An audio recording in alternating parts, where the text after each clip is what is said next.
За сайн бацхан охтуудаа энэ удаагийнхаа бичлэгэндээ би яаж жээл будгийг гэрээ нөхцөлд арилгах вэ гэсэн зөвлөгөөнүүдээс хуваалцах гэсэн юм аа.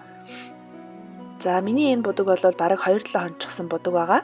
За эхлээд будгаа хурдан арилгахын тулд хатуу хуурайгаар будагныхаа эхний давхрыг арилгаж өгнө.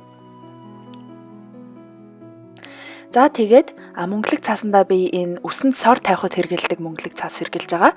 Энийгээ би гараараа жижиг хуваана.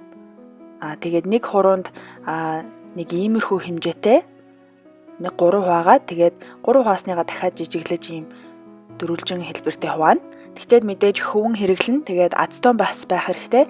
Ацтон нь 100% ацтон байх хэрэгтэй. Тэгэх юм бол арай хурдан За тэгээд ацтоноо хөвөндөө сайн шингээж өгөөд тэгээ мөнгөлөг цаасаараа нэг хуруугаар боож өгнө.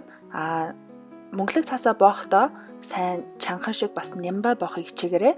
Тэгэхгүй бол ацтон чинь айгүй хурдан ууршаад алга болчдөг болохоор ямар нэгэн зай гарчих юм бол ацтон чинь мөнгөлөг цаасан дотроо сайн тогтож чадахгүй. Тэгээ будагч нь сайн хохирахгүй гэсэн үг. Тийм болохоор айгүй гоё нямбай бас чангавтар боож өгөх хэрэгтэй. Гэхдээ бас үйлчлүүлэгчийнхээ юм уу өөрийнхөө хурууг бас ингээд хитрхи чанга боож өгч болохгүй.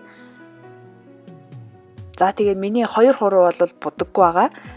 Би нэгийг бол хуулаад авцсан, нөгөөх нь бүр өөрөө хохроод унчихсан.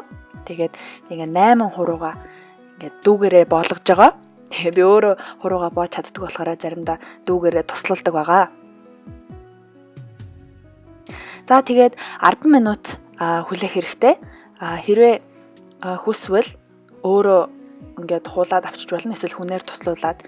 Тэгээд 10 минутын дараа бол будагч маш амархан, ерөөсөө хүчлэхгүйгээр унах хэвээр. Тэгээд хүчилж яхах хэрвээ айгүй хүч орж явах юм бол будагч нь арай зөөлрж амжаагүй байна гэсэн үг. Тийм болохоор дахиж ацтон нэмж байгаа, дахиж боовол зөөлрсөн байна. Тэгээд дахиад 5 минут нэмж болно. За тэгээд би будгаа хуулж аваад дахиад шинэ будгаар иймэрхүү нэг дизайн хийсэн байгаа. Тэгээ энэ дизайны бичлэг авдахгүй орох болно. За тэгээд энэ бичлэгийг үзсэн бүх охтуудаа бас залуучуудаа маш их баярлалаа. Дараагийн бичлэгэндээ дахин уулзцгаая. Баяр таа.